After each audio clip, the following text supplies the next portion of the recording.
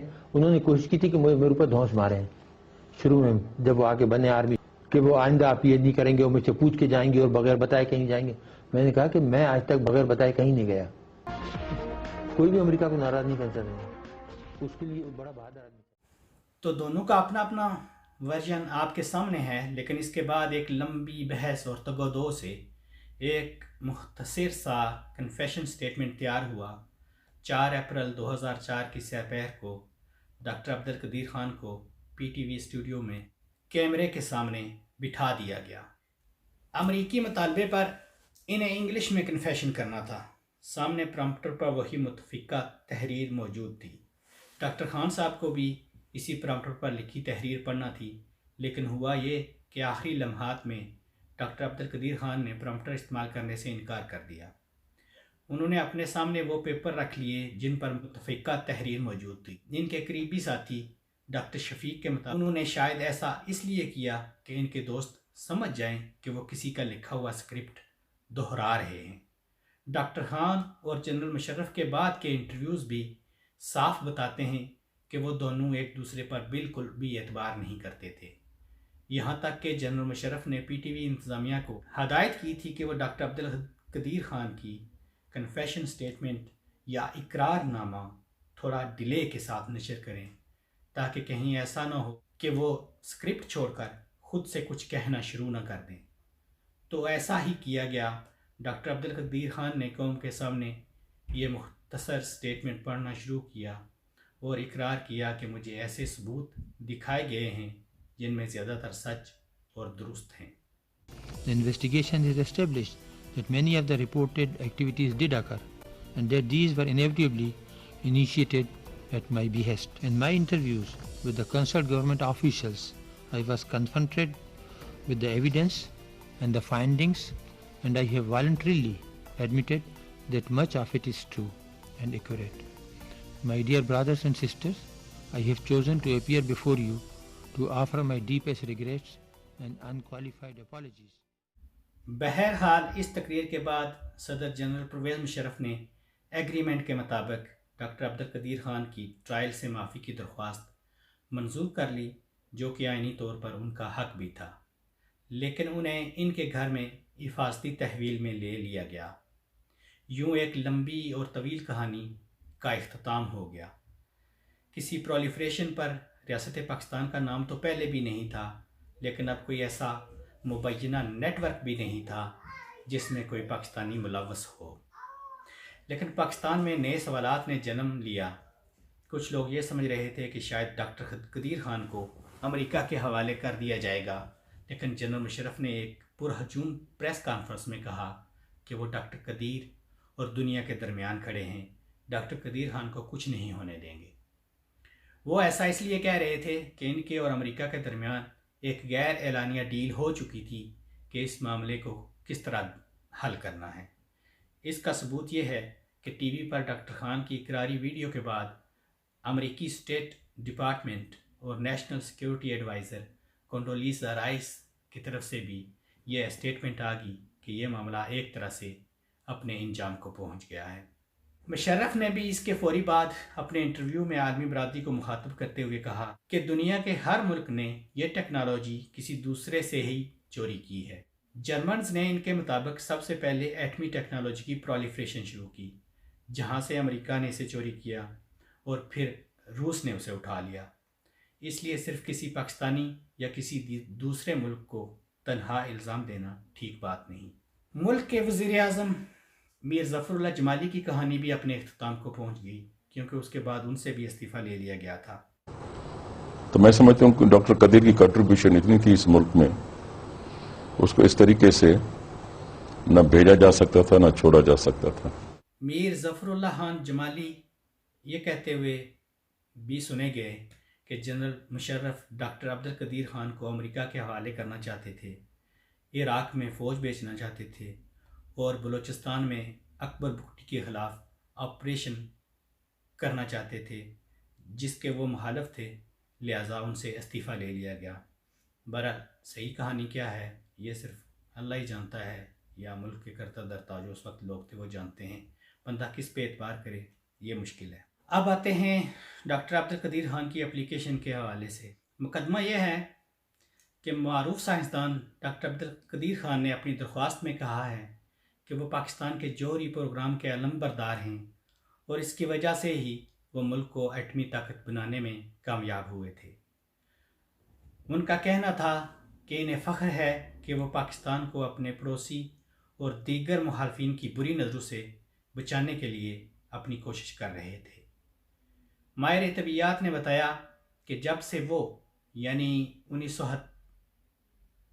1970 کی دہائی سے پاکستان آئے تھے اور جوہری منصوبے پر کام کرنا شروع کیا تھا، تب سے وہ اپنی حیثیت کے مطابق سیکیورٹی سے مستفید ہوتے رہے ہیں۔ انہوں نے کہا لیکن اب صورتحال کچھ ایسی ہے کہ سیکیورٹی کے اداروں کے اہلکاروں نے اپنے آپ کو ساتھ والے گھر میں مستقل طور پر مقیم کر لیا ہے، تاکہ یہ یقینی بنایا جا سکے کہ کسی کو بھی ان تک یعنی ڈاکٹر عبدالقدیر خان تک رسائی نہ ہو۔ درخواست میں کہا گیا ہے کہ ڈاکٹر خان کو سیکیورٹی حکام کی پیشگی منظوری کے بغیر ملک کے اندر سماجی یا علمی کاموں میں شرکت کے لیے گھومنے پھرنے اور داخلے کی اجازت نہیں تھی اور نہ ہی اب ہے۔ ڈاکٹر خان نے کہا ہے کہ سیکیورٹی حکام کا یہ فعل غیر قانونی ہے کیونکہ اب تک ان کے ساتھ ایسا کوئی قانونی حکم شیئر نہیں کیا گیا جس میں موجودہ پابندیوں کے بارے میں وضاحت کی گئی ہو۔ ڈاکٹر خان نے بتایا کہ یہ صورتحال جنوری 2004 میں اس وقت شروع ہوئی تھی جب انہیں سیکیورٹی کے بہانے گھر میں نظر بند کر دیا گیا تھا۔ ان کا کہنا تھا کہ ان کی کسی دوست تک رسائی نہیں ہے، حتیٰ کہ ان کی بیٹی اور اس کے بچے جو چند گھر دور رہتے ہیں وہ بھی ان سے نہیں مل سکتے۔ انہوں نے مزید کہا کہ پابندیاں اتنی عجیب و غریب ہیں کہ وہ عدالت تک بھی نہیں آ سکتے تھے۔ ڈاکٹر عبدالقدیر خان کی قسمت کا فیصلہ ظاہر ہے سپریم کورٹ نے کرنا ہے، اور وزیر اعظم عمران خان صاحب اقتدار میں آنے سے پہلے یہ دعویٰ کرتے رہے ہیں کہ ایک وقت آئے گا جب باہر کے ملکوں سے نوکریاں ڈھونڈنے کے لیے لوگ پاکستان آیا کریں گے۔ وزیر اعظم عمران خان صاحب ڈاکٹر خان صاحب بھی اچھی جاب چھوڑ کے ملک میں آئے تھے تاکہ وہ ملک کی خدمت کر سکیں، اور قوم یہ سمجھتی ہے کہ انہوں نے ملک کو قوم کی خدمت کی ہے اور پاکستان کے دفاع کو ناقابل تسخیر بنایا ہے۔ مجھے یہ عرض کرنا تھی کہ اگر باہر کے ملکوں سے پاکستانی اچھی جاب چھوڑ کر پاکستان آئیں گے تاکہ وہ ملک و قوم کی خدمت کر سکیں اور ان کے ساتھ اس طرح کا سلوک ہوگا تو پھر اللہ ہی حافظ ہے۔ میرا نہیں خیال کہ کوئی باصلاحیت پاکستانی پاکستان جا کر اپنے آپ کو اس طرح کی صورتحال میں دیکھنا پسند کرے گا۔ اگر ملک کو برین ڈرین سے بچانا ہے تو ملک کے ہیروز کی قدر کرنا ہوگی۔ جہاں تک تعلق ہے اس کہانی کے دو اہم کرداروں کا، یعنی ڈاکٹر عبدالقدیر خان اور جنرل پرویز مشرف، تو صورتحال آپ کے سامنے ہے۔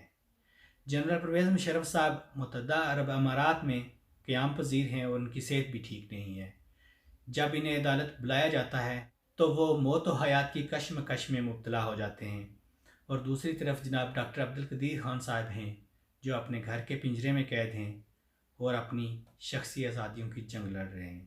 میرے لیے یہ دونوں ہیروز ہیں لیکن یہ ہیروز اور اس طرح کے دوسرے ہیروز کب ایک دوسرے کی قدر کریں گے؟